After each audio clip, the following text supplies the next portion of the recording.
budget skincare. Ito lang naman talaga yung nilalagay ko sa mukha ko. Every time na itatas mo na rin. Ito lang nilalagay ko. So, ito siya.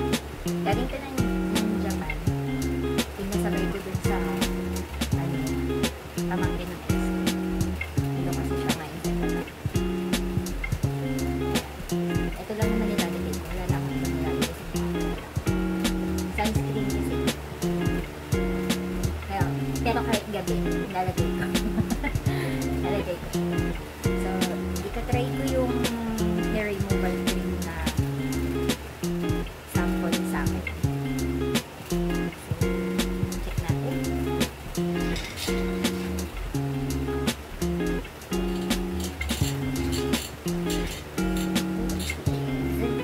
So, nung inopen ko pala ito kahapon, ito siya. Meron siyang kasamang maliliit na compressed towel. Compressed towel. Yung pag-after mo siyang gamitin. So, ito na yung pang-white. Pero for the meantime, kasi gusto ko siyang ang gagamitin ko tissue. Then, yung laman niya sa loob is the product itself, which is yung focus ka ba? Yung pinaka yan, hair removal cream na yung pinaka-product niya.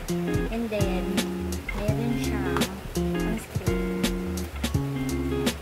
Pagtatagalin mo yung buhok.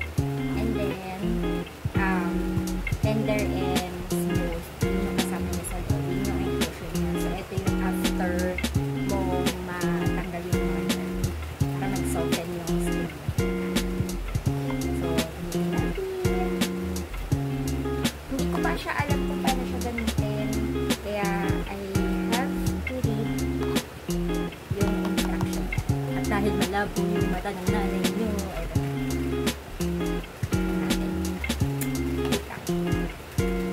sabi dito, apply a thick, even layer to the desired area of the skin.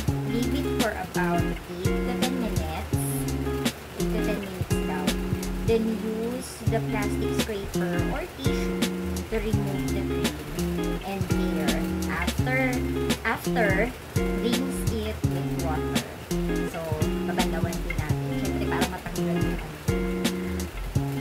After using the hair removal cream, apply a proper amount of the essence milk onto the skin. Gently pat and massage until it fully absorbs. So, ito yung sinasabi niya. So, after ng pagtanggal natin. So, yun! I'm so excited! Gusto ko na siyang gamitin.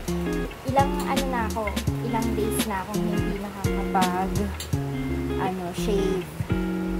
So, meron na mga tumubo sa aking leg-leg. Talagang sinadya kong huwag magtanggal ng hair para magamit ko siya. Kasi ang tagal bago tumubo nung hair ko. Tapos, eto yung sa kabila. Eto, naiinis ako dito. Ayan o. Kasi nung nakaraan, na nag-shave ako, naiinis ako. Kasi, ano yun? Binasugatan siya ng pang-ahit. So, ayan, nagkaroon siya ng parang nagkaroon siya ng peklat. So, ayan, meron na siya mga hair na inantay ko talaga siyang tumubo para magamit ko yung matest ko yung hair removal. So, let's test it. Hello, mga nakshis. So, I don't know, for some reason, naputol yung video ko kanina. So, hindi ko napakita yung pag-apply ko ng cream sa kilikili natin. Sakto, 54 na. 8:54. So, yung nilagay ko yung cream is 8:44. So, exacto 10 minutes since I put the product on my underarm. So, split na natin. So, you can see kung talagang effective ba talaga siya na na-remove niya yung hair. Wait lang. Kikita nyo ba? Wait lang. Split natin.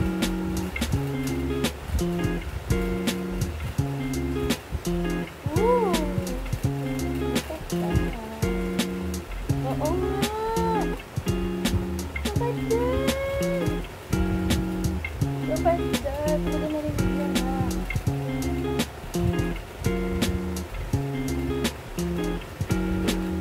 Huwag na nga talaga yan.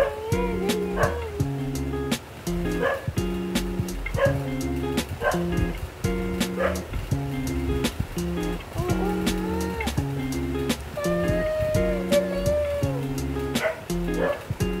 Look. Sige, focus lang. Focus. Ayun yung aming mga hair. Kita nyo ba guys? Ayan. So, try nyo na rin. Very effective na siya. Tissue lang muna yung ginamit. Oh my gosh! Oo nga. Nalinog na nga yung mga hair ko. Recommended. Ilalagay ko ito sa yellow basket ko. Baka magustuhan nyo. Bye! Nice!